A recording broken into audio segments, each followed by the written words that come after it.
بديهيًا كده أي حد داخل على حاجة جديدة مهمًا كان بيحبها، قاري عنها، عارف عنها كل المعلومات، هتفضل بالنسبة له حاجة جديدة، فهيحتاج بقى يعمل إيه؟ صح، يسأل، وده بالضبط اللي أنا عملته أول لمّا دخلت قسم عمارة، بدأت أسأل الناس اللي أكبر مني إيه اللي ممكن أعمله عشان أطوّر نفسي في قسم عمارة، وكانت الإجابة الحمد لله إجمالية، تقريبًا ما فيش حد سألته إلا وقال لي اتعلم برامج، وعشان كده في فيديو النهارده إن شاء الله هنتكلم عن كل البرامج اللي هنحتاجها وإحنا بندرس عمارة.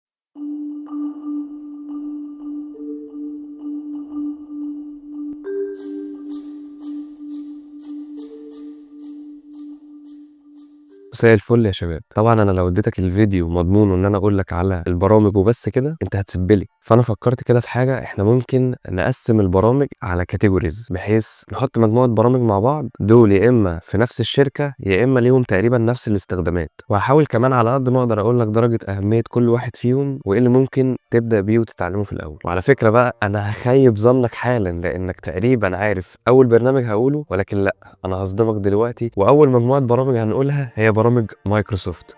انت كنت فاكرني اقول كات؟ صح. انت ممكن تكون وانت بتتفرج كده بتقول هو في حد ما يعرفش يستخدم برامج مايكروسوفت؟ عادي، في ناس كتير، انا منهم. اكتشفت ان هم مهمين وان اي حد بيبقى لما يجي يشتغل بيسالوه انت بتعرف تستخدم برامج مايكروسوفت ولا لا. بيسالوا، وده حصل معانا شخصيا. انت مش شرط تكون محترف فيهم لان انت مش هتبقى محاسب، بس انت لازم تجيد التعامل معاهم. طيب الناس اللي هي مش بتحب تستخدمه بيبقى ليه كده؟ عشان في بدائل كتير واحسن. يعني عندك مثلا برنامج زي كانفا، انت ممكن تعمل عليه اللي هتعمله على وورد وباوربوينت، فانت ببساطه حاول تتعلم الوورد والاكسل والباوربوينت. تاني مجموعه برامج هنستخدمهم كتير طبعا برامج اوتوديسك، واهمهم طبعا برنامج اوتوكاد وريفت و3 دي ماكس. اوتوكاد ده انت لازم تبدا بيه لان هو حرفيا ممكن يعمل لك اي حاجه، هتستخدمه في اي وقت، واسهل برنامج هتتعلمه. يمكن يكون ده اول برنامج هندسي هيعلمه لك في الكليه. بعد كده هتبدا تتدرج وتطلع بقى لمرحله الريفت. 3 دي ماكس ممكن اصلا ما تحتكش بيه في الكليه، فهتتعلمه انت مع نفسك. بعد كده تالت مجموعه برامج معانا وهم برنامجين بس اللي انا اعرفهم، برامج ال 3 دي. في عندك سكتش اب، وده اسهل برنامج 3 دي انت ممكن تشوفه في حياتك، وغالبا اول واحد هتتعلمه واول واحد هتستخدمه. وبرنامج راينو، وده برنامج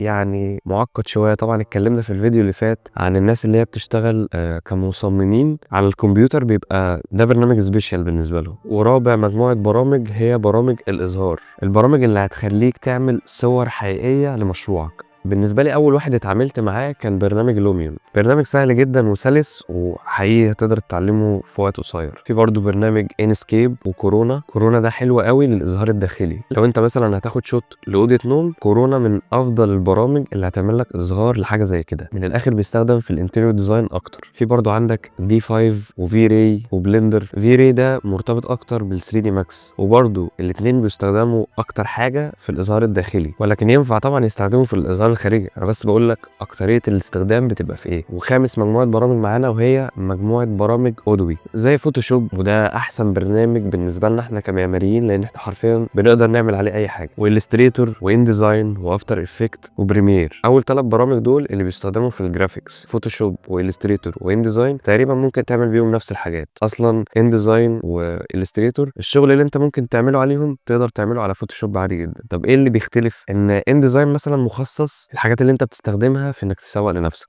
عندك مثلا منيوهات المطاعم بتتعمل، منيوهات المطاعم الفخمه بتتعمل بالان ديزاين. الستريتور بيستخدم في اي حاجه هتبقى 3 دي، يعني مثلا لو انت عايز تطبع حاجه على تيشيرت فانت يستحسن انك تصممها على الستريتور مش على فوتوشوب. طب ليه؟ لان عندك فوتوشوب بيشتغل بنظام البيكسلز، يعني شويه مربعات صغيره كده جنب بعض يكونوا لك صوره كبيره. فانت ممكن في حاجه اسمها برضو الريزوليوشن او الوضوح، لو الريزوليوشن قليل فانت ممكن لما تيجي تكبر الصوره تلاقي ان انت شايف المربعات دي. لكن في الالستريتور انت مهما كبرت الصوره مش هتشوف اي مربعات لان هو مش بيشتغل بالبيكسلز. وده اللي بيخلي اي مصمم جرافيك لما يجي يصمم حاجه هتطبع على حاجه 3 دي زي بقى العلب، الكوبايات، التيشيرتات، بيستخدم الديزاين بتاعه على الستريتور. هو دي الفكره اللي بقول لك تخلي ان انت تقدر تعمل بالفوتوشوب اللي تقدر تعمله بالستريتور اللي تقدر تعمله بان ديزاين. ولكن هي شركه اودوبي مخصصه كل برنامج انه يتعمل عليه حاجات معينه. برنامج بريمير وافتر افكت دول برامج مونتاج. برنامج افتر افكت ده اللي بيتعمل عليه الخدع السينمائيه او الموشن جرافيك. طيب انا اتعلمت اتعلمت بريمير بحكم ان انا بعمل فيديوهات يوتيوب. انت ممكن بقى تستفيد منه ايه؟ ان انت لما تيجي تعمل فيديو ريندر للمشروع بتاعك، انت ممكن تعمل المونتاج بتاع الفيديو بتاعك على نفس البرنامج اللي انت عملت عليه الاظهار، ولكن برنامج بريمير او برامج المونتاج بتكون سلسه جدا، وانت بتحس ان انت اتعلمت مهاره جديده. طبعا مش محتاج اقول لك ان كل البرامج اللي احنا اتكلمنا عليها دي برامج بفلوس، برامج مدفوعه، فانت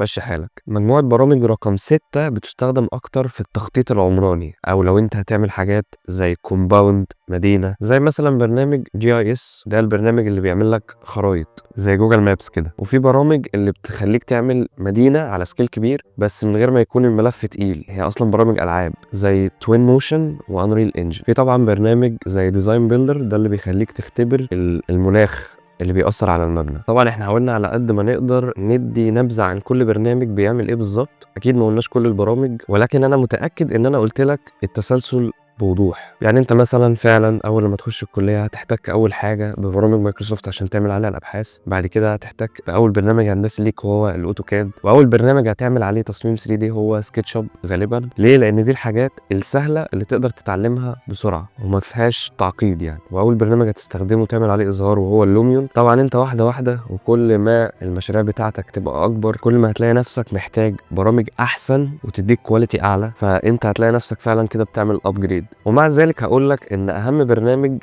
تتعلمه بعد ما تتعلم الثلاث برامج اللي انا قلتهم لك في الاول دول هو برنامج الريفت. طبعا وضحنا الكلام ده في الفيديو اللي فات. وبس كده خلص فيديو النهارده، اتمنى يكون الفيديو عجبك. تنساش لو انت مهتم بالمحتوى المعماري والمحتوى البصري بشكل عام تعمل اشتراك في القناه وتعمل لايك للفيديو وتفعل الجرس عشان يوصلك كل الفيديوهات اللي جايه ان شاء الله. بس كده، شكرا جدا، سلام.